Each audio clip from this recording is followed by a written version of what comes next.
초록우 산어린이재단에 매달 소정의 금액을 후원하게 되었습니다. 이 모든 게 구독자, 시청자님 덕분입니다. 구독과 좋아요 감사합니다.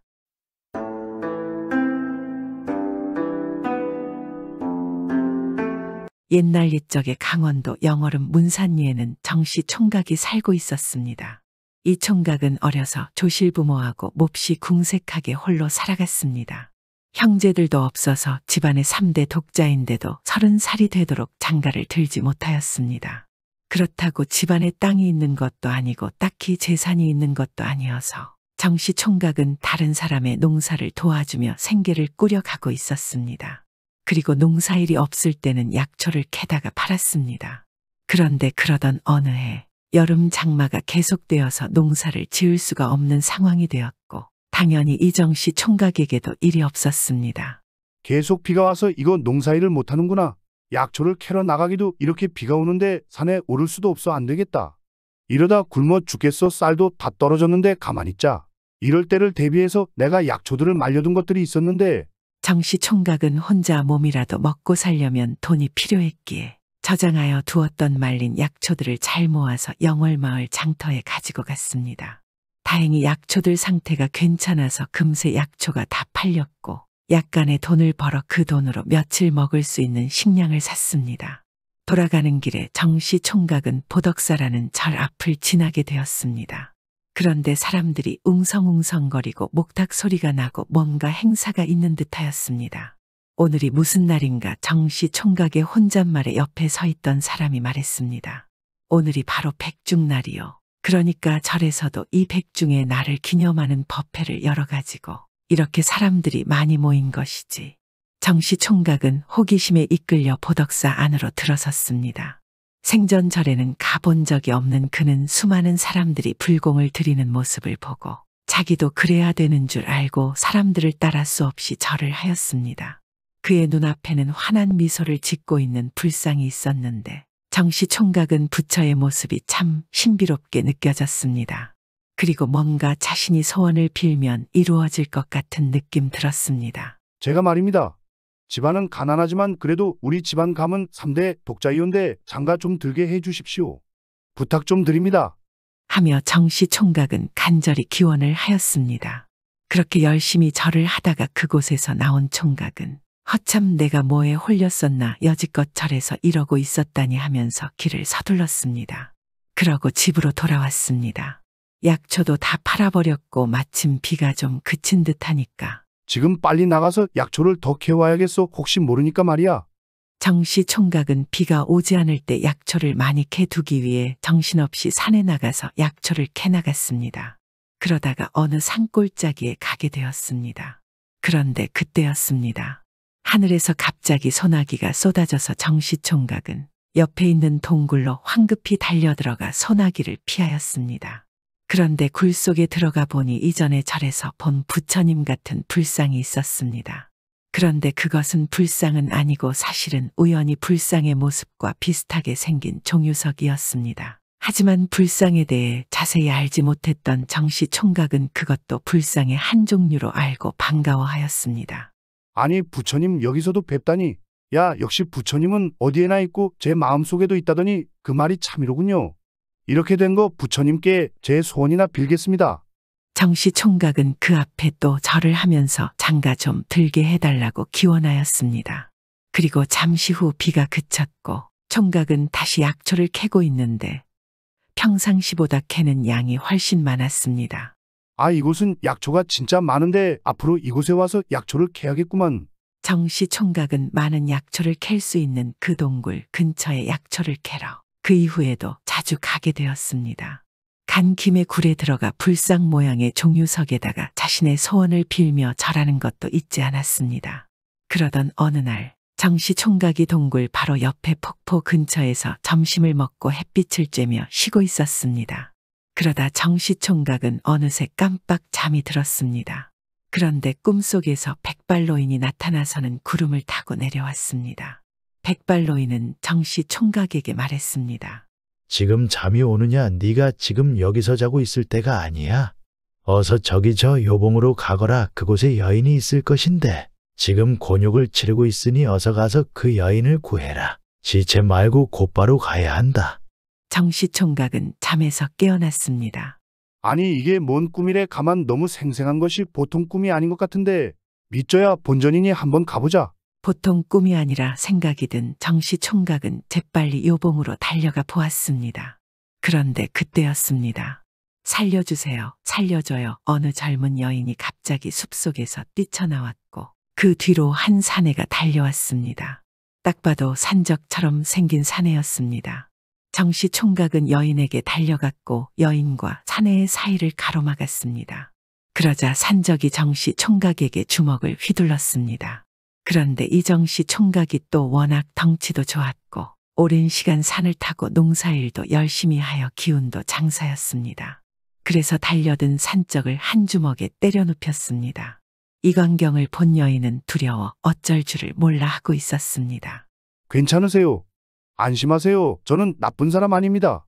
그 말에 여인이 안심한 듯 예, 고맙습니다.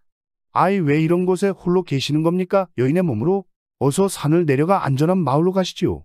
제가 좀 멀찌감치 지키며 앞서 가겠습니다. 네, 정말 고맙습니다. 그렇게 여인은 정씨 총각과 함께 산을 내려가기 시작했습니다. 정씨 총각은 자신이 한 말대로 멀찌감치 앞장을 서서 간혹 여인이 잘 따라오나 뒤를 돌아보며 주변을 살피고 길을 찾아 내려갔습니다. 한참을 내려가는데 여인이 그런 정씨 총각에게 말을 걸어왔습니다. 저 도련님께서는 뭐 하시는 분이신지요? 저는 그냥 뭐 농사일하고 약초캐는 약초꾼이라고 생각을 하시면 될 것 같습니다. 별 볼 일 없지요? 별 볼 일 없다니요. 아까 보니 참으로 힘도 장사시고 그리고 이렇게 성심도 훌륭하신데요. 고맙습니다. 그렇게 봐주시니 그런데 낭자께서는 어디 사는 누구시길래 이런 산중에 홀로 계시다가 그런 못된 놈을 만나신 겁니까? 그게 사실 여인은 자신의 이야기를 시작했습니다.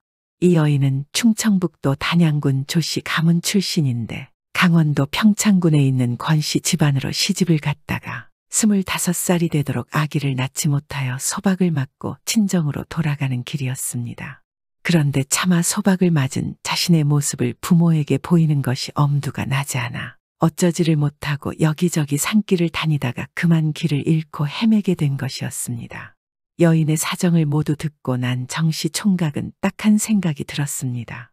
그런데 이 여인이 머뭇거리다가 총각에게 말했습니다. 제가 실은 갈 곳이 없습니다. 이렇게 마을에 내려가도 어디로 가야 할지. 혹시 괜찮으시면 제가 집안 살림을 도와드리면서 함께 지내도 되겠는지요? 여인의 뜻밖의 말에 정씨 총각은 어쩔 줄을 몰라 했습니다. 그리고 속으로 너무 좋았습니다. 네, 그럼 그렇게 하세요. 그리만 해준다면 저는 정말 좋습니다. 그렇게 조씨 여인과 정씨 총각은 함께 살게 되었습니다. 젊고 혈기왕성한 두 남녀가 한 집에 함께 살다 보니까 어느새 두 사람은 연모하는 사이가 되었습니다. 그리고 함께 산 지 두어 달 만에 백년가약을 맺고 부부가 되었습니다. 그리고 1년여의 시간이 지났습니다. 그 기간 동안 이정씨 총각에게는 한 가지 고민이 생겼습니다. 그리고 그 고민은 점점 커져만 갔습니다. 내가 3대 독자인데 아니 내 후손을 봐야 하는데 우리 부인이 아기를 못 낳아서 소박을 맞았었으니 이를 어쩐다. 정 씨는 자신의 부인이 아기를 가질 수 있을지 걱정되고 근심하였습니다. 그리고 그것은 조 씨 부인 역시 마찬가지였습니다. 그녀 또한 남편 정 씨와의 사이에서 아기를 낳기를 간절히 바라게 되었습니다. 그러니 하루는 부인이 말했습니다. 당신이 집의 대를 이어야 하는데 큰일이에요. 제가 많이 부족해서. 그게 무슨 소리요? 당신이 부족하다니. 내가 부족해서 그러니까 걱정 마시오. 아마 하늘이 곧 우리에게 떡두꺼비 같은 아들을 점지해 주실 거니까 기다려봅시다. 하지만 불안합니다. 평생 서방님의 후손을 못 낳을까 봐요. 내가 말이오 나만 찾아뵙는 부처님이 있는데 같이 가서 한번 아이를 낳게 해달라고 기도를 드려보겠소. 정말인가요? 좋아요. 그렇게 해요. 그렇게 정 씨는 부인을 자신이 예전에 갔었던 동굴로 데려갔습니다. 그리고 거기에 있는 부처님 모양의 종유석에 대고 절을 하며 아이를 점지해 달라 기도를 함께 하였습니다. 이렇게 기도를 하고 나니까 마음이 좀 놓여요. 왠지 잘 될 것 같아요.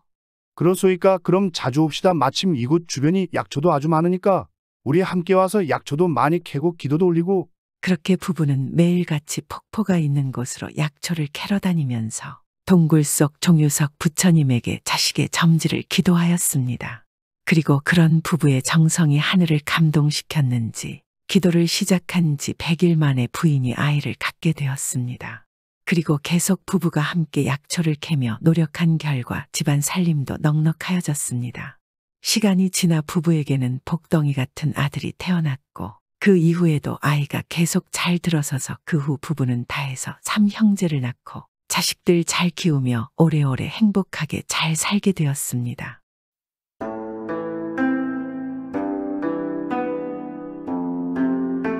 옛날 옛적 어느 마을에 박대감이 살고 있었습니다. 그에게는 늦은 나이 얻은 귀한 아들 칠복이가 있었습니다. 칠복이는 어느덧 나이가 차서 장가를 보낼 때가 되었습니다. 며느리감을 고민하고 있던 박대감에게 어느 날 금강산에 살고 있는 신대감이 찾아와 말했습니다. 대감님, 아드님은 영특하여 장차 나라를 위해 큰일을 해낼 인물이 꼭 될 것이라 생각합니다. 그래서 말인데 제 딸이 어질고 재주가 빼어나니 아드님 아내로 맞이하여 훗날을 도모하면 어떻겠습니까? 학문이 깊기로 소문난 신대감의 말에 박대감은 귀가 솔깃했습니다. 신대감님에게 그런 훌륭한 딸이 있었습니까? 박대감은 신대감의 능력을 잘 알고 있기 때문에 두 말 없이 제안을 받아들였습니다. 혼인을 올리기 전까지 칠복이는 신부의 얼굴이 궁금해 안달이 났습니다. 어떻게 생겼을까? 재주가 빼어난 만큼 얼굴도 곱겠지. 드디어 혼례를 치른 첫날 밤 칠복이는 신부 꽃분이가 기다리고 있는 방문을 열었습니다. 두근두근 뛰는 가슴으로 신부 꽃분이에게 다가간 순간 칠복이는 화들짝 놀라 소리를 지를 뻔했습니다. 불빛 아래에 드러난 새 신부의 얼굴은 울퉁불퉁 처나 제일의 못난이였던 것이었습니다. 아무리 어질고 재주가 남다르다 해도 당신같이 못생긴 사람과는 내 도저히 같이 못 살겠소. 칠복이는 벌컥 화를 내며 그 길로 신혼방을 뛰쳐나와 버렸습니다. 아버지 박대감이 크게 꾸짖었지만 소용없었습니다. 어쩔 줄 몰라 하는 박대감에게 며느리 꽃분이가 말했습니다. 아버님, 서방님은 지혜로운 분이니 곧 잘못을 깨우치실 것입니다. 서방님이 마음을 돌이키실 때까지 저는 따로 지내며 기다리겠습니다. 이 말을 들은 박대감은 며느리를 위해 뒷마당에 자그맣게 살 곳을 지어주었습니다. 꽃분이는 그곳을 소이당이라 이름을 붙이고 여종과 함께 지내며 책을 읽고 생각에 잠겼습니다. 첫날 밤에 아내를 버리긴 했지만 칠복이는 꽃분이가 어찌 지내나 궁금해 가끔 몰래 살피곤 했습니다. 아니나 다를까 꽃분이는 놀라운 재주를 선보였습니다. 꽃분이가 직접 소이당이라고 붓글씨를 서서 현판을 달았는데 며칠 후 보니 현판의 글씨가 번쩍번쩍 빛나게 변해 있는 게 아니겠습니까? 역시 신대감의 딸답구나. 내가 며느리를 잘 얻었어. 박대감은 싱글벙글했습니다. 이를 숨어서 지켜보던 칠복이는 깜짝 놀라지 않을 수 없었습니다. 그리고 며칠이 지난 후 어느 날 꽃분이는 여종에게 말했습니다. 말을 한 필 사야겠으니 함께 가자꾸나. 도대체 말은 왜 사려는 걸까 하며 칠복이는 궁금했지만 모른 척했습니다. 몰래 지켜보고 있다는 걸 들키고 싶지 않았기 때문이었습니다. 며칠 후 칠복이가 소이당을 살펴보니 말라 비틀어진 말 한 마리가 서성거리고 있었습니다. 이를 본 칠복이는 혀를 끌끌 찼습니다. 말이 얼마 못 가 죽고 말 것 같아 보였기 때문이었습니다. 곧 죽을 말을 헐값에 샀나 보군. 돈만 버렸네. 그런데 금방 죽을 것처럼 보이던 말은 하루가 다르게 변해갔습니다. 꽃분이가 알려준 비법으로 여종이 정성껏 말을 먹이며 돌본 덕이었습니다. 말은 털이 반질반질 윤기가 나고 살이 오르더니 어느새 둘도 없는 명마로 바뀌었습니다. 그 말이 천리말하는 걸 꽃분이는 알아본 것이었습니다. 역시 내 눈이 틀리지 않았어. 하고는 여종에게 말하기 시작하였습니다. 이 말을 수만 양에 사겠다는 사람이 나타날 것이니 내일 남대문 앞에 가서 기다리고 있거라. 칠복이는 역시 깜짝 놀라지 않을 수 없었습니다. 다음에는 또 어떤 것을 사서 바꿔놓을까? 궁금함을 갖고 있던 어느 날 꽃분이가 다음에 산 것은 바로 벼루였습니다. 꽃분이는 그 벼루를 꺼내 놓으며 칠복이에게 말했습니다. 서방님, 이 벼루로 먹을 갈아 열심히 글 공부를 하십시오. 머지않아 한양의 과거를 보러 가실 텐데 그때도 꼭 이 벼루를 쓰십시오. 좋은 일이 있을 것입니다. 칠복이는 믿져야 본전이라 생각하고 꽃분이가 건넨 벼루를 받았습니다. 그리고 과거 시험을 보러 갈 때도 가지고 한양으로 향했습니다. 과거 시험장에서 칠복이는 아내가 준 벼루로 먹을 갈아 붓에 찍었는데 마치 붓이 저절로 움직이듯 답이 줄줄 쓰이는 게 아니겠습니까? 또한 누가 귓가에서 읽어주기라도 하는 듯이 머릿속에 훌륭한 문장이 술술 떠올랐습니다. 아내가 준 벼루 덕에 칠복이는 장원급제를 하게 되었습니다. 어질고 현명한 아내를 그동안 내가 너무 홀대했구나. 아내에게 용서를 구해야겠다. 장원급제를 하고 집으로 돌아가면서 칠복이는 마음을 고쳐먹었습니다. 그런데 집에 돌아와 보니 아내는 온데간데 없었습니다. 아버지를 만나 뵈러 금강산으로 들어갔다는 것이었습니다. 칠복이는 아내가 영영 돌아오지 않을까 걱정되었습니다. 바로 깊이 깊은 금강산 골짜기의 신대감 집을 찾아갔습니다. 이때 꽃분이는 자신을 찾아온 칠복이를 보고 먼저 말을 하였습니다. 서방님, 어찌 여기까지 오신 거예요? 맞다. 장원 급제하셨다니 참으로 대단하십니다. 칠복이가 미처 알리기도 전에 꽃분이가 먼저 말했습니다. 이제 아내의 재주를 잘 아는 칠복이는 이 사실을 안다는 것에 대해 놀라지도 않았습니다. 이 모습을 지켜본 신대감이 입을 열었습니다. 여보게, 내 딸이 그간 나쁜 운으로 어려움을 겪었다네. 그러나 이제 혼인한 지 3년이 지났으니 때가 되었네. 신대감은 그 뒤에 알 수 없는 주문을 외웠습니다. 그러자 놀라운 일이 벌어졌습니다. 어디선가 연기가 보슬보슬 피어오르더니 꽃분이를 에워쌌습니다.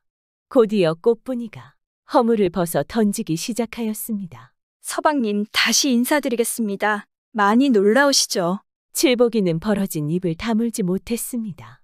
허물을 벗은 꽃분이가 너무나 아름다웠기 때문이었습니다. 현명함과 더불어 이런 미모를 가지고 있던 아내를 보니 얼마나 기쁘지 않을 수 있겠습니까? 칠복이는 다시 마음을 가다듬고 말했습니다. 부인, 그동안 푸대접해서 미안하오. 나를 용서해 주시오. 칠복이는 허물을 벗고 본 모습을 되찾은 아내와 다시 집으로 돌아갔습니다. 하지만 기쁨도 잠시 나라에 큰 위기가 닥쳤습니다. 호국이 호시탐탐 우리나라를 노리고 있었습니다. 어느 날 꽃분이가 판서 벼슬에 오른 칠복이에게 말했습니다. 며칠 후 해질 무렵에 웬 여인이 찾아오거든. 여인을 바로 저에게 보내십시오. 서방님을 홀려서 해치려 할 것입니다. 그 여인은 평범한 기생이 아니라 우리나라를 염탐하러 온 호국의 공주이니 절대 쏘구면 안 됩니다. 칠복이는 아내의 말을 새겨들었습니다. 아니나 다를까 사흘 후에 칠복이에게 왜 나리따운 여인이 찾아와 이렇게 말했습니다. 저는 강원도에 사는 기생춘이라고 하는데 나리의 이름이 제가 사는 시골까지 널리 퍼져 찾아뵙고 가르침을 받고자 왔습니다. 칠복이는 춘희의 아름다움에 잠시 혹했지만 아내가 미리 귀뜸해준 대로 말을 하였습니다. 지금은 바쁘니 내 아내의 처소에 먼저 가서 기다리고 있으시오. 그러자 춘희는 꽃분이의 처소를 찾아가 인사를 했습니다. 꽃분이는 춘희가 고운 얼굴 뒤에 매서운 눈빛을 숨기고 있다는 것을 알아보고 호통을 치기 시작하였습니다. 이 못된 것, 너는 지금 당장 네 나라로 돌아가거라. 꽃분이의 호통에 춘희, 아닌 호국의 공주는 화들짝 놀랐습니다. 바로 공주는 품속에 숨겼던 칼을 슬그머니 꺼내며 대답했습니다. 저는 강원도 사람인데 어찌 제 나라로 돌아가라 하십니까? 너가 호국의 공주인지 내가 모를 것 같으냐? 네가 나를 업신여겨 속이려 드는구나. 그러자 호국의 공주가 칼을 빼들자 그 칼은 커다란 구렁이로 변해 꽃분이를 물려고 달려들었습니다. 하지만 꽃분이가 침착히 주문을 외우자 그 구렁이가 거꾸로 호국 공주를 꼼짝 못하게 돌돌 감아버렸습니다. 순간 당황한 공주는 다급히 말하기 시작하였습니다. 다시 조선에 얼씬도 하지 않을 테니 제발 목숨만 살려주십시오. 좋다. 여여 돌아가거라. 내가 이번 한 번은 용서해 주겠다. 하지만 두 번 다시 이 땅을 밟지 말 거라. 꽃분이가 말을 마치자마자 하늘에서 회오리 바람이 불어와 호국 공주를 낚아챘습니다. 그런 다음 멀리 호국까지 단숨에 날려보냈습니다. 철퍼덕 자기 나라 궁궐 안에 떨어진 공주는 울며 불며 아버지에게 조선에서 겪은 일을 말했습니다. 그 말을 들은 호국왕은 깜짝 놀라며 감탄하지 않을 수 없었습니다. 조선에 그리 대단한 영웅오걸이 있을 줄이야. 이거 큰일이구나. 호국왕은 꽃분이의 경고에 한동안 잠잠했습니다. 하지만 또다시 기회를 노리며 최고의 장수들을 선별해서 칠보기와 조선을 위협하기 시작하였습니다. 하지만 그때도 칠보기는 현명한 꽃분이의 놀라운 재주에 도움을 얻어 나라를 위기에서 구했습니다. 그 후에도 칠보기는 아내의 도움을 받아 많은 위기를 극복하고 임금의 총애와 더불어 백성들의 존경을 한몸에 받고 승승장구할 수 있었습니다. 그 뒤 칠보기는 아내 꽃분이를 항상 떠받들며 이 두 부부는 하루하루 즐겁게 살았습니다. 옛날 옛적 어느 마을에 밥 먹고 글만 읽는 선비 칠보기가 살았습니다. 그는 지금까지 살면서 일이라곤 한 번도 해본 적이 없었습니다. 이런 칠보기 때문에 아내 꽃분이 혼자 살림을 꾸려나가려니 참으로 살기가 어려웠습니다. 그래서 살림은 나날이 어려워지기 시작하였습니다. 그러니 아내가 짜증을 낸 적이 한두 번이 아니었습니다. 당연히 아내 입장에서는 화가 치밀어 오르지 않겠습니까? 이런 삶이 계속 이어지다 보니 어느 날 하루는 너무 답답한 아내 꽃분이가 칠보기에게 말하였습니다. 서방님, 제가 이제는 참다 못해 한마디 하겠습니다. 당신은 글만 읽을 줄 알지? 살림은 어떻게 돌아가는지도 모르니 참 답답합니다. 어떻게 지금까지 한 번도 일할 생각을 하지 않는단 말이에요. 저도 이제 너무 힘들어요. 그러니 나가서 돈을 좀 벌어오세요. 매일 앉아서 공부만 할 순 없잖아요. 이제 더 이상은 안 되겠어요. 저에게 서운해도 이제 어쩔 수가 없네요. 라고 하면서 등을 떠밀며 쫓아냈습니다. 남편을 내쫓는 꽃분이의 심정은 얼마나 아프지 않겠습니까? 하지만 꽃분이는 이를 악물고 더 매몰차게 행동했습니다. 칠보기는 이런 아내에게 서운했지만 자기의 처지를 잘 알고 있기 때문에 아무 말 없이 나갈 수밖에 없었습니다. 휴, 조금만 더 공부를 하면 과거를 볼 수 있을 것인데 아깝구나. 하지만 어찌겠나. 이것도 내 팔자인데. 그런데 어디 가서 돈을 벌어온담. 나는 아무것도 할 줄 모르는데 이거 큰일이구나. 쫓겨난 칠보기는 한탄하며 어디 가지도 못하고 길에서 걱정을 하고 있었습니다. 그런데 갑자기 여러 사람이 달려오더니 비키쇼 어서 비켜요라고 소리를 쳤습니다. 그 소리에 놀라 자세히 보니 덩치 큰 사내 4명이 산으로 달려가고 있는 것이었습니다. 여보시오, 지금 어디를 가시는 것이오? 우리는 동네에서 온 힘센 장사들인데 산에 호랑이가 있다고 해서 지금 잡으러 가는 길이오. 호랑이만 잡으면 큰 돈을 벌 수 있단 말이오. 그러니 바쁘니까 어서 가던 길이나 가시오. 칠보기는 호랑이를 잡으면 돈을 번다는 말이 귀에 들어오자 정신이 번쩍 났습니다. 호랑이만 잡으면 돈을 벌 수 있단 말이지. 참 돈 벌기 쉽군. 그러면 나도 일반적으로는 돈을 벌 수가 없으니 호랑이나 잡으러 갈까? 그러면서 앞서간 장사들을 따라갔습니다. 힘이 없는 선비 칠보기가 힘센 장사들을 따라가서 어쩌자는 것인지 잘 모르겠지만 그저 아무 생각 없이 졸졸 따라갔습니다. 돈 벌 수 있는 다른 방법이 없지 않겠습니까? 어느덧 깊은 산골에 들어서니 호랑이와 장사들이 서로 노려보고 있었습니다. 이들 사이에는 긴장감이 맴돌기 시작하였습니다. 오늘의 싸움을 위해서 호랑이와 장사들은 진작부터 벼르고 있었던 것 같았습니다. 칠보기는 다른 사람이 호랑이를 잡으면 힘 안 들이고 뒷전에 서 있다가 거기에 한몫 끼어서 덕이나 좀 볼까 하고 뒤에서 눈치를 보고 있었습니다. 잠시 후 제일 먼저 용감한 첫 번째 장사가 호랑이에게 다가갔습니다. 호랑이는 기다리고 있다가 사람이 다가오자 산이 쩌렁쩌렁 울리도록 울었습니다. 그러자 용감하게 앞장섰던 장사가 그만 뒷걸음질을 쳤습니다. 아이고 무서워. 다음에 두 번째 장사가 호랑이 앞에 나섰습니다. 그러나 그 장사도 호랑이 울음소리를 듣고 그만 뒷걸음질을 쳤습니다. 다음으로 세 번째 장사가 나섰습니다. 하지만 그 장사도 허탕이었습니다. 다음에 마지막으로 나선 네 번째 장사도 무서워서 뒤로 도망쳤습니다. 저마다 용감하다고 뽐내던 장사들이 막상 호랑이와 대면하니 하나같이 무서워하는 것이 아니겠습니까? 이 광경을 뒤에서 지켜보던 힘이 약한 칠보기는 그 모습이 우스워서 하하하고 웃었습니다.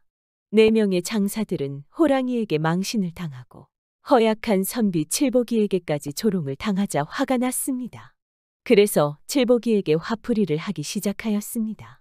당신 지금 우리를 보고 그렇게 비웃는 것이오. 이거 안 되겠구만. 한번 혼이 나봐야 정신을 차리겠소.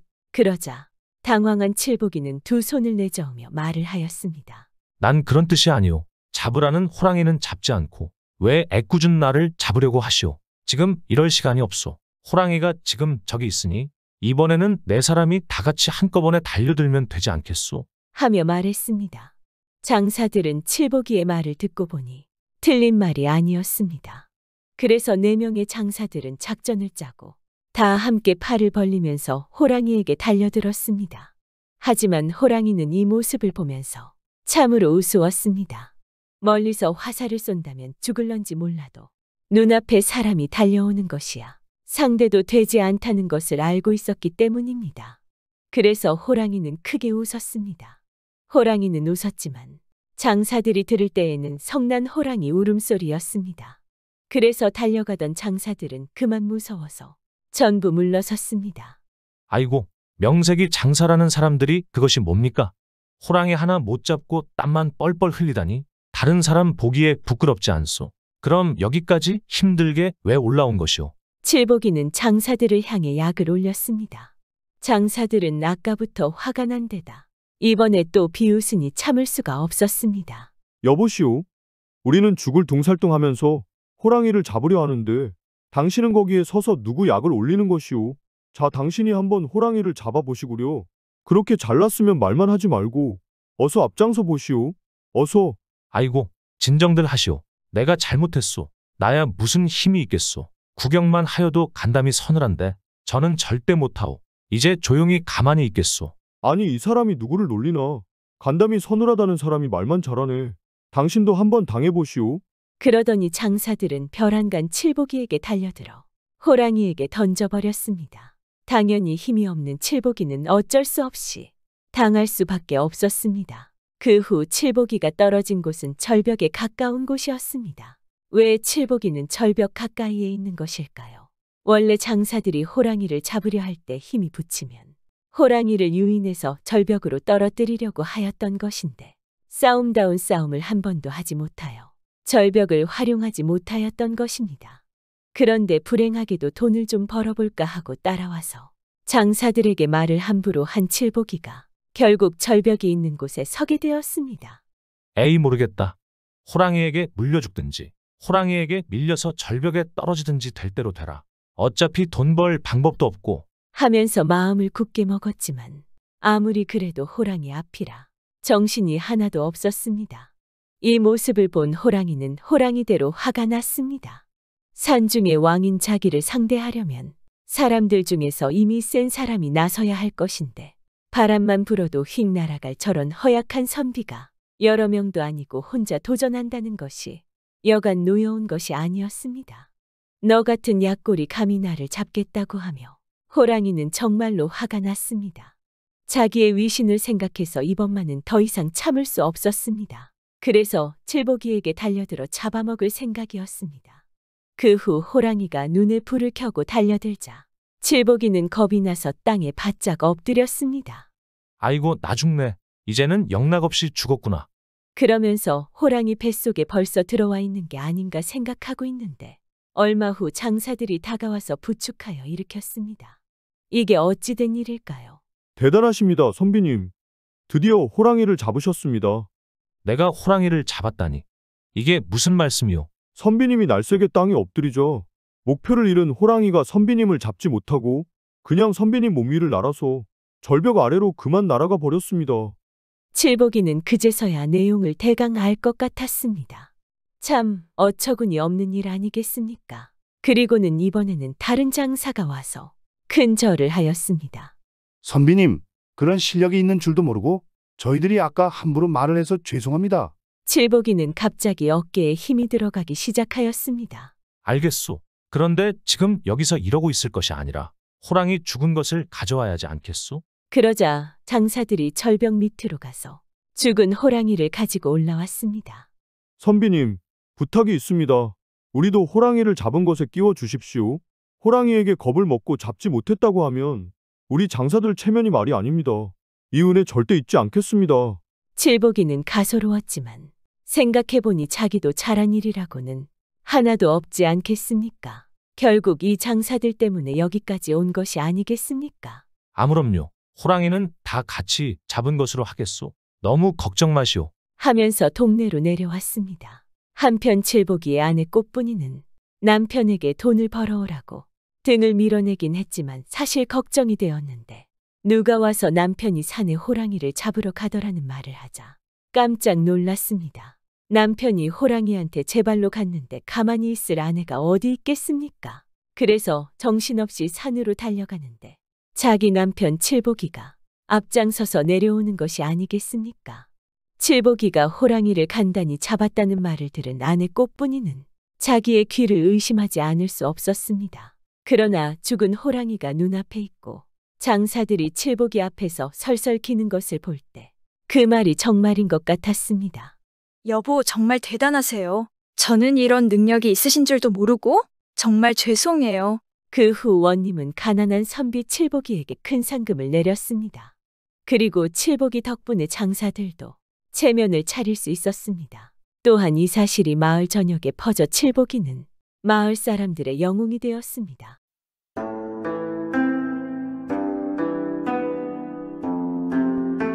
옛날 옛적의 평양의 한 마을에는 평양에서 둘째가라면 서러운 큰 부자가 살고 있었습니다.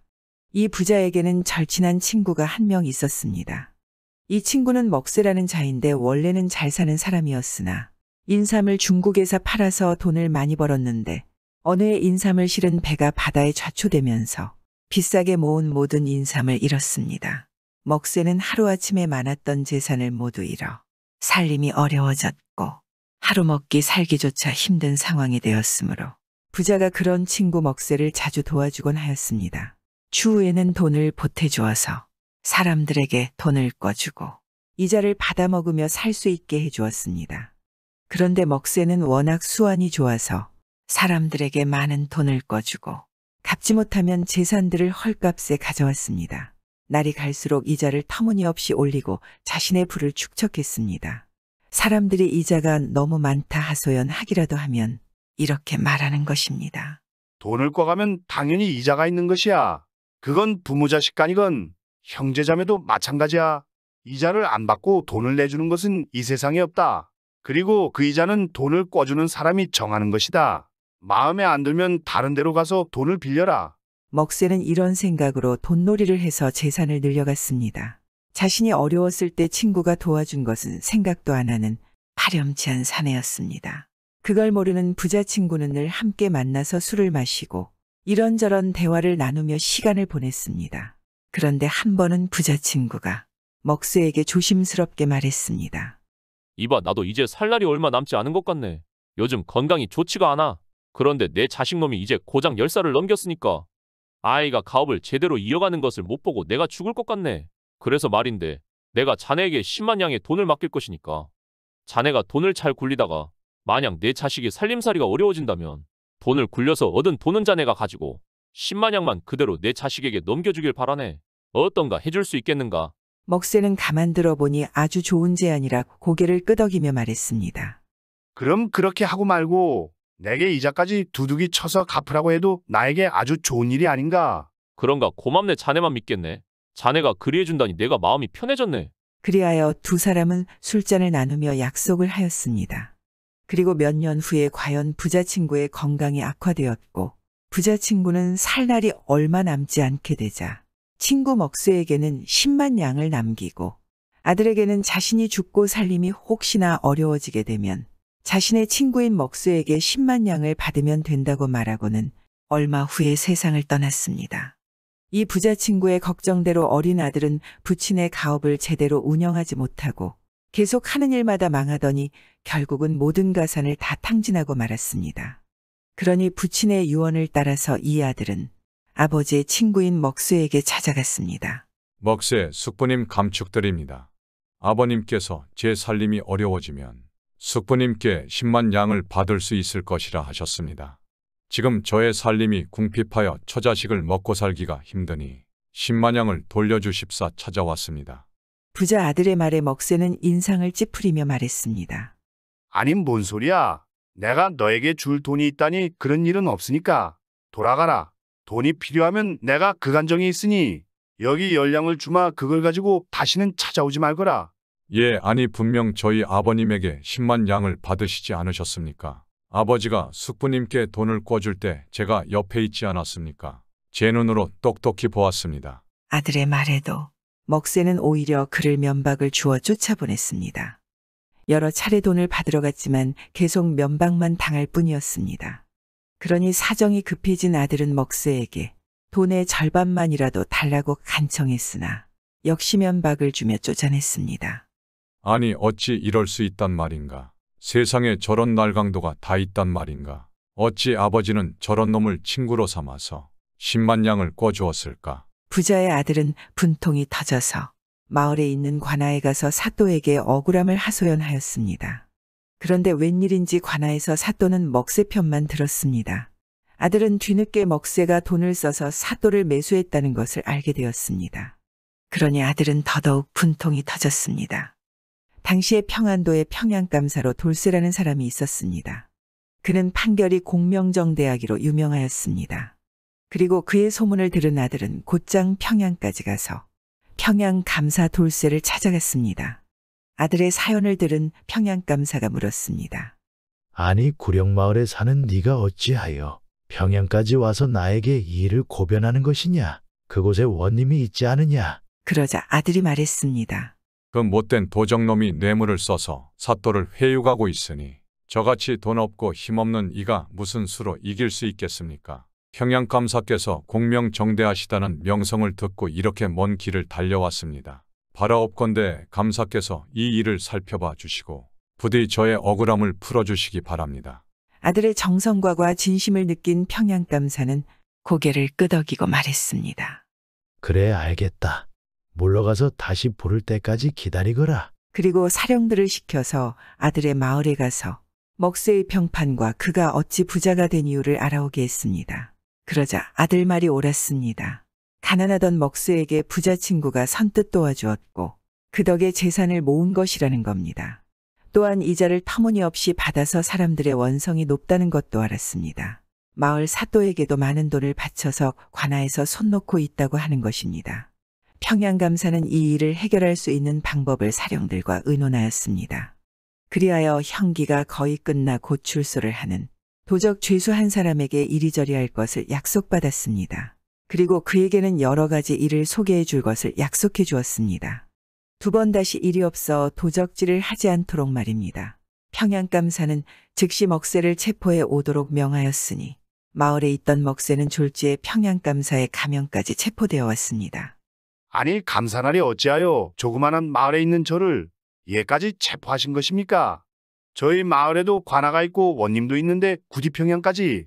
먹새가 영문을 몰라하며 말하니 평양감사가 말했습니다. 내 이놈 네가 큰 도적단의 우두머리로서 몇만 양의 작물을 취하였다는 것을 내 알고 있다. 그러고도 무사할 성시프냐? 한치의 거짓도 없이 낱낱이 이실 짓고 하도록 하거라. 그러자 먹새는 어이가 없어 하며 말했습니다. 아니 그게 무슨 말씀이십니까? 저는 여지껏 도적질은 한 적이 없고 오직 돈놀이로만 먹고 살아왔습니다.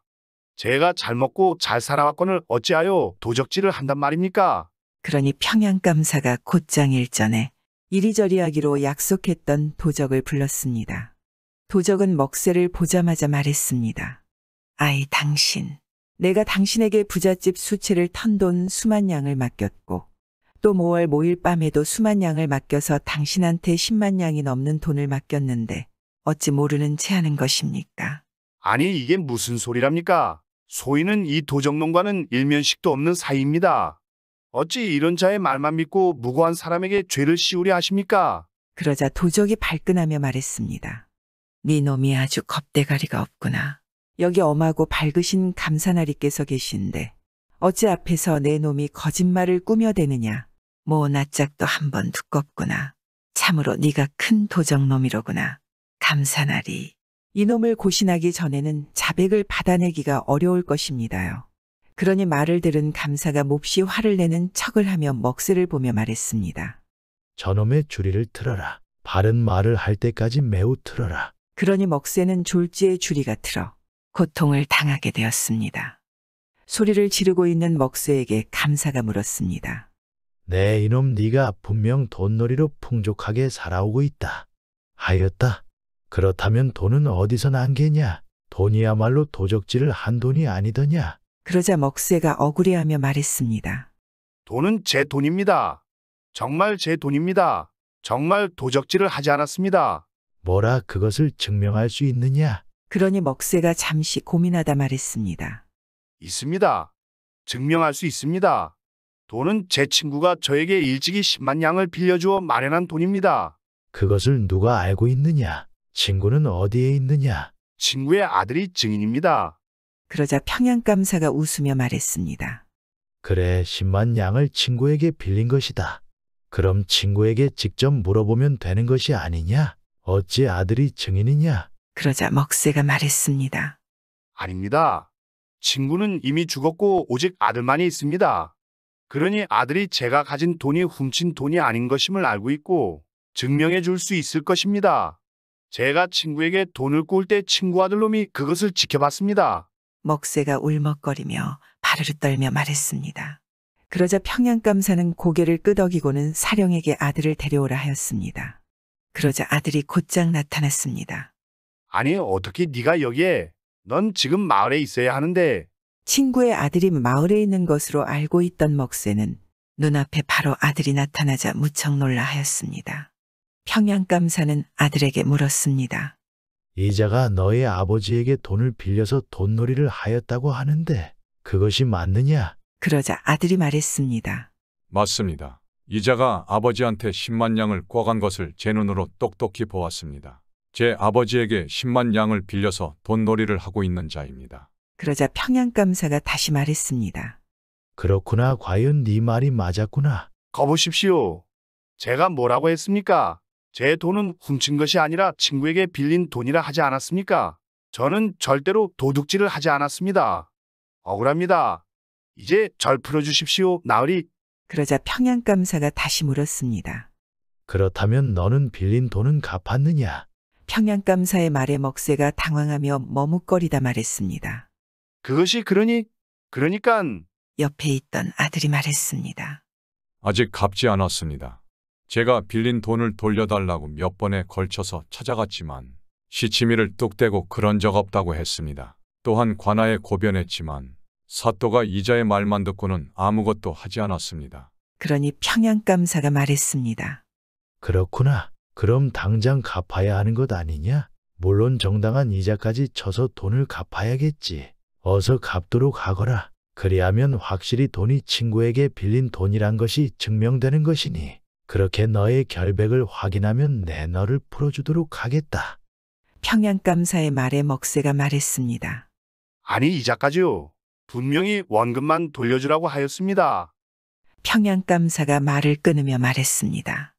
내 이놈 그게 무슨 소리냐? 원금만이라니. 그것도 10만 양이나 되는 돈을 누가 원금만 빌려준단 말인가? 자고로 통상적으로 돈을 빌리면 이자를 지불하는 것이 당연한 것 아니냐? 그리고 니놈이 마을 사람들한테 돈을 꿔주면서 부모 자식 간에 형제 자매 간에도 이자가 있는 것이라 말하지 않았느냐? 내 놈의 돈이 도적질한 돈이 아니고 정말 빌린 돈이라면 마땅히 빌린 돈과 함께 정당한 이자를 지불하는 것이 당연한 것이다. 설마 내 놈이 여기 이 친구의 아들과 짜고 나를 속이려 한 것이냐? 도적질을 한 것을 숨기려고 하는 것이냐? 뭔가 숨기는 것이 있는 것이냐? 바른 대로 말하거라. 평양감사의 말에 먹새가 손을 내저으며 말했습니다. 아이고, 아닙니다. 아니에요. 제가 어찌 그런 짓을요. 이자까지 제대로 쳐서 당장 갚겠습니다. 그런데 이자는 얼마를 주어야 합니까? 이자는 니놈이 사람들한테 받은 만큼 똑같이 주면 된다. 10만 양을 꿔갔으니 5만 양을 내주어라. 나으리 너무 터무니없습니다. 10만 양을 꿔갔는데 어찌 이자가 5만 양입니까? 당치도 않습니다. 그럼 여태 니놈이 사람들한테 돈놀이한 것은 당연한 것이냐? 그것이 터무니없다면 내 놈은 사람들을 기만한 것이다. 그러면 너는 죄가 하나 더 느는 것이다. 아닙니다. 예, 그 이자가 합당합니다. 지금 당장 갚겠습니다. 그렇게 평양감 사는 말을 듣고 먹새가 집에 사람을 보내 이 친구의 아들에게 원금 10만 양과 그간의 이자 5만 양까지 갚게끔 하였습니다. 평양감사의 좋은 계책으로 친구를 배신한 먹새는 잠시 동안이지만 옥사에 갇히고 고심까지 당하는 톡톡한 대가를 치렀고 전 재산이 15만 양을 모두 잃었습니다. 그리고 그 마을에 가서 움막에서 살고 버려진 돈을 빌어먹으며 평생 가난하게 살았습니다. 물론 마을 사람들도 가난뱅이가 된 먹새를 아무도 도와주지 않았습니다. 먹새에게 돈을 받은 사또 또한 파직하고 더 이상 관직에 오를 수 없었습니다. 그리고 아들은 부자 아버지가 남긴 유산을 잘 전달받을 수 있었고 돈으로 가업을 다시 일으켜 잘 살게 되었습니다. 또한 후에 평양감사에게 감사의 뜻으로 그가 다스리는 평양에 불쌍하고 어려운 사람들을 평양감사의 이름으로 구휼하였다고 합니다. 이번 이야기는 친구를 배신하고 자신이살이 사욕을 차리다 쫄당망하고 비참한 생을 사는 사내의 이야기이지 않겠습니까? 요즘도 우리 주변에 자신을 믿어주었던 친구를 배신하는 경우가 종종 있습니다. 그러면 언젠가는 반드시 그 대가를 받지 않을까요?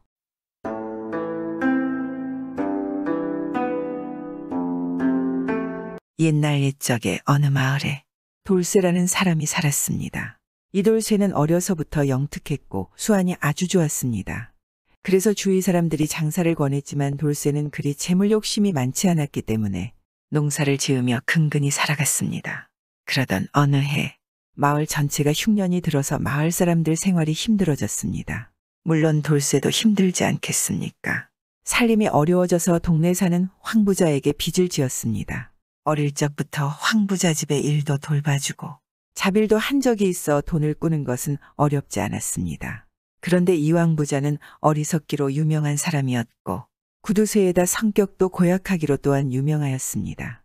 아무리 어릴 적부터 아는 친구나 마을 사람들한테도 돈이 오가면 물불안 가리고 돈을 받아내는 것입니다. 그런데 돌쇠가 빚은 갚을 날짜를 차일피일 어기니 이 황부자가 가만히 있겠습니까? 어릴 적부터 자신의 집안일을 돌봐주는 것은 생각도 안 하는 것입니다. 그래서 황부자는 늘 하인을 돌쇠의 집에 보내서 빚을 갚기를 독촉하였습니다. 심지어 직접 돌쇠를 찾아가 상투를 잡고 질질 끌고 다니기도 하니 돌쇠는 황부자에게 빚을 진 것을 너무나 후회했습니다. 하지만 빚을 갚을 여력이 안 되니 어쩔 수가 없었습니다. 어찌하면 이 난관을 헤쳐나갈 것인가. 매일 이러다가는 제명에 못 살 것 같아. 몸이 성해야 일을 해서 빚을 갚지. 내일이면 또 어디를 때릴까. 아, 하루하루가 지옥 같구나. 아침이면 눈뜨기가 겁나는구나. 밤새 고민하던 끝에 수완이 좋은 돌쇠가 꾀를 한 가지 생각해냈습니다. 돌쇠는 옆에 있던 부인에게 말했습니다. 부인, 내가 좋은 수가 났소. 황부자가 분명 내일 아침 대바람부터 하인을 보내서 빚 독촉할 거예요. 그때 당신은 내 말대로만 하시오. 아이고 뭘 하려고 그래요. 그냥 제가 일하러 갔다고 둘러댈게요. 걱정 마시오. 내 말대로만 하시오. 그럼 황부자에게 더 이상 시달릴 일은 없을게요. 돌쇠는 단단히 일러두었습니다. 그러니 돌쇠의 부인도 그러겠다고 하였습니다. 이튿날 아침 돌쇠는 이불을 머리에서 발끝까지 뒤집어 쓰고 방 안에 들어누웠습니다. 그리고 아내는 문 앞에 앉아서 어린아이를 안고 아이고 하며 대성통곡을 하였습니다. 이윽고 황부자의 하인이 와서는 부인을 보고 고개를 갸우뚱하며 물었습니다. 어이 부인 무슨 일이 있어? 그러자 부인이 말했습니다. 아이고 우리 남편이 간밤에 늦게 들어와서 내가 배고플까봐 찬밥을 한 덩이 내주었더니 그것을 먹고는 밤중에 배가 아프다고 뒹굴뒹굴 갑자기 돌연 세상을 떠났습니다. 내가 이제 이 어린 것을 데리고 어찌 홀로 살아간단 말입니까? 앞이 깜깜합니다. 지금 너무 어려워서 장례도 못 치르고 그냥 산속에 동굴에 매장해야 할 듯합니다. 그러자 황부자의 하인이 깜짝 놀라하며 방문을 열고 안을 들여다보았습니다. 과연 방 안에는 돌쇠가 시체처럼 누워 있었습니다. 세상에 정말이잖아. 아이고 부인 이게 갑자기 무슨 일인가. 일단 진정하시고 내가 이 일은 주인님께 한번 말씀을 잘 드려보겠습니다. 그리하여 하인은 곧장 돌아가서 황부자에게 이 사실을 알렸습니다. 세상에 돌쇠 그놈이 간밤에 찬밥을 잘못 먹고 돌연 세상을 떠나버렸다고 합니다. 갓난애기랑 애미만 남아가지고 통곡을 하고 있는데 딱해서 차마 빚독촉을 못하고 왔습니다요. 그러니 황 부자도 혀만 쯧쯧하고 차마 뭐라 하지는 못하지 않겠습니까? 지금 사람이 죽었는데 빚독촉을 한다는 것이 아무리 돈밖에 모르는 황 부자도 이것은 안 될 일이었습니다. 그로부터 수일이 지난 어느 날 황 부자가 마당에 서서 하늘을 바라보는데 갑자기 황 부자의 집에 돌쇠가 나타났습니다. 그러자 황 부자는 너무나 놀라 하였습니다. 아이고 깜짝이야. 내가 요즘 기가 허하더니만 헛것이 보이나? 아니면 저놈이 내가 하도 빚 독촉을 해서 원한이 기퍼구천을 떠도는 것인가? 황 부자가 덜덜 떨고 있는데 돌쇠가 예를 갖추어 인사를 하였습니다. 날이 그간 잘 지내셨습니까? 오랜만에 인사드립니다. 그러자 황 부자는 눈을 몇 번 비비고는 물었습니다. 아니 너 살아있는 것이냐? 아유 세상에 네가 죽었다더니 어떻게 살아있는 것이야? 그러자 돌쇠가 말했습니다. 제가 정말 죽었다가 살아났습니다. 죽은 지 10일 만에 간신히 돌아온 것입니다. 그러니 일단 나리부터 뵈러 왔습니다. 그러자 황 부자가 몹시 놀라하며 말했습니다. 세상에 그게 정말이냐? 내가 사람이 죽었다가 종종 살아나는 경우가 있다고는 들었는데 이걸 내 눈으로 직접 보게 될 줄이야 참으로 신기하구나. 과연 기이한 일이로다. 내가 과연 저승을 구경하고 온 것이냐? 기억이 나느냐? 어떻더냐 저승은? 황 부자가 궁금해하며 돌쇠에게 물으니 돌쇠가 말했습니다. 아이고 어찌 그것을 잊겠습니까? 이승하고 뭐 별반 다르지 않았습니다. 세상에 그게 정말이냐? 놀랍구나 놀라워. 그래 자세히 이야기를 해봐라. 내가 한번 들어보자꾸나. 그러니 돌쇠가 진지하게 이야기를 시작했습니다. 제가 딱 찬 밥을 먹고 속이 답답했습니다. 너무 답답하였는데 그냥 참고 잠에 들었습니다. 그랬는데 글쎄 눈을 떠보니 제가 하늘에 떠 있고 제 몸은 아래에 있더군요. 그리고는 갑자기 흉악하게 생긴 저승사자가 저를 붙잡고 끌고 가기 시작했습니다. 저를 알 수 없는 어둠 속으로 계속 떠밀고 끌면서 데려갔지요. 그리하여 저승으로 보이는 곳에 당도하였는데 길거리며 산천 사람들 집들이 이 세상과 거의 비슷하였습니다. 아니 그런데 저승사자가 저를 압송하여 딱 판관처럼 보이는 사람 앞으로 데려갔습니다. 그곳은 참으로 웅장하고 화려한 건물이었습니다.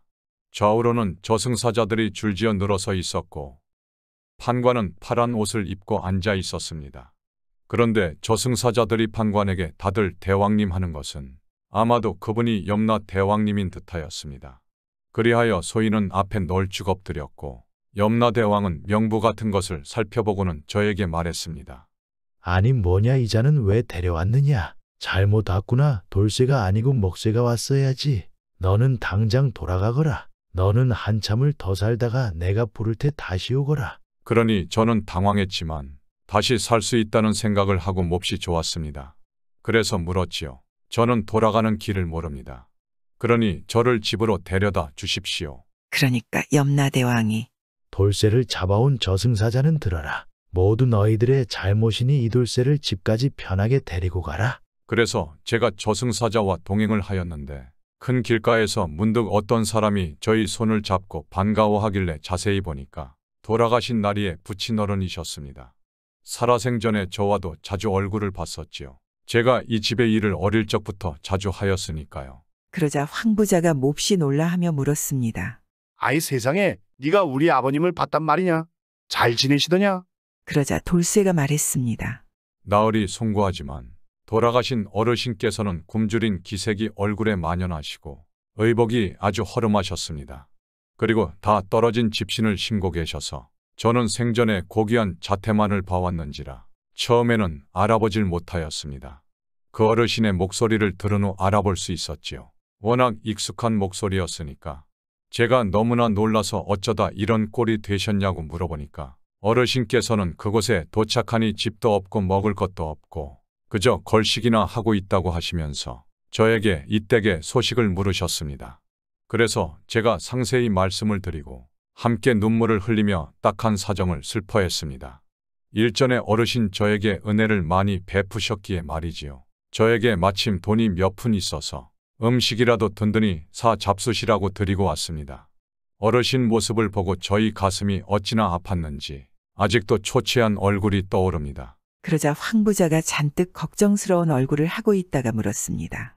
아니 그럴 수가. 그럼 혹시 우리 어머니는 배웠느냐? 우리 어머니가 함께 계시지 않았느냐? 그러자 돌쇠가 머뭇머뭇거리며 말했습니다. 마님도 제가 배웠습니다만 너무나 황송한 일이 있기에 감히 아뢰기가 좀 그렇습니다. 뭐라고? 지금 너와 내가 단둘이 있지 않느냐? 그러지 말고 말해보거라. 우리 어머님께서 어찌하고 계시는 것이냐? 우리 어머니도 길에서 구걸을 하며 비참하게 살고 있더시냐? 살아생전 힘든 일 한 번 안 하시던 분인데. 황 부자가 말을 해보라고 하여도 돌쇠는 계속 말하기를 거부하였습니다. 황 부자는 몸이 달아올라 계속 재촉하였고 돌쇠는 못 이기는 척 비로소 말을 꺼내었습니다. 나리께서 이렇게 간곡히 물으시니 제가 사실대로 말해야겠지요. 소인이 저승사자와 함께 어느 객주에 갔습니다.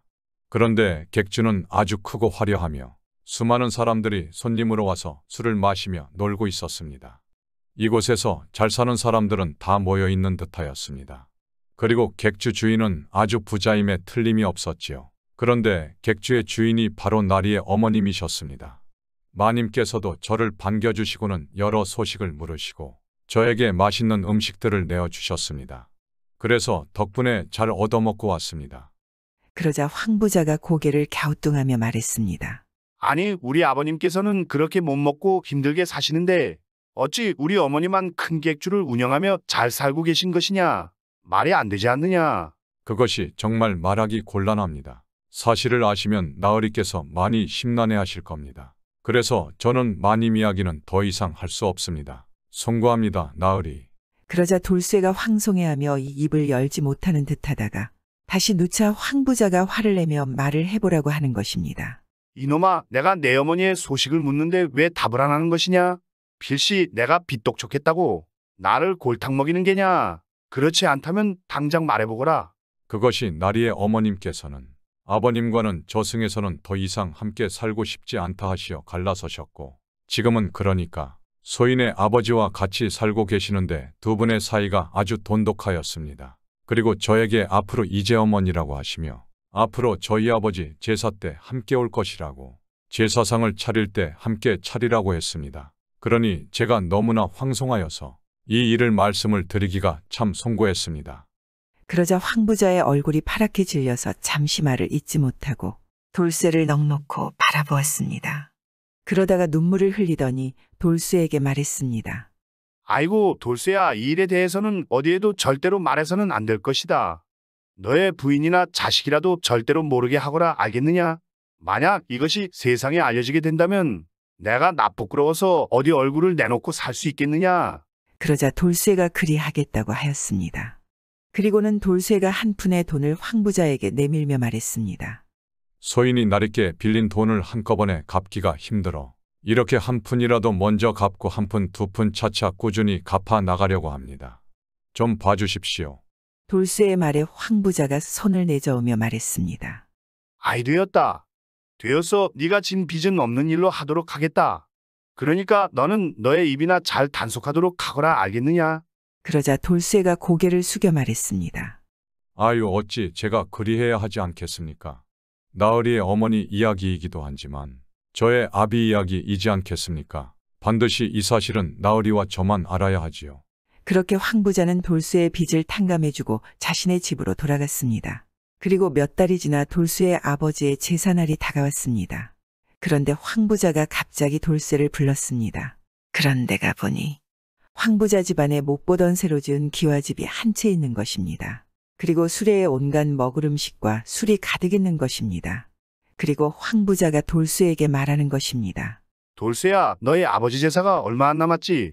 예, 그렇습니다. 그것을 어찌 나으리께서 아시는 것이죠? 너의 아버지 제사 때 우리 어머니가 오신다고 하지 않았느냐? 앞으로 새로 지은 이 집에서 살고 여기 음식들로 제사를 잘 지내라. 우리 어머니가 오시는데 이 정도는 해야 하지 않겠느냐? 나으리 감사합니다. 예, 정말 정성스럽게 제사를 지내겠습니다. 그 이후 황 부자는 하루아침에 사람이 달라져서 자신의 재산을 어려운 이웃들에게 쓰고 돈이 필요한 사람들에게는 이자도 독촉도 없이 꿔주었습니다. 이번 이야기는 방법은 잘못되었지만 돌쇠가 탐욕한 부자를 선한 사람으로 만든 일은 잘한 것이지 않겠습니까? 요즘 우리들도 사람보다 재물만 쫓는 사람들이 있습니다. 이런 사람들은 황부자처럼 깨달음이 있었으면 좋겠습니다. 구독은 공짜입니다.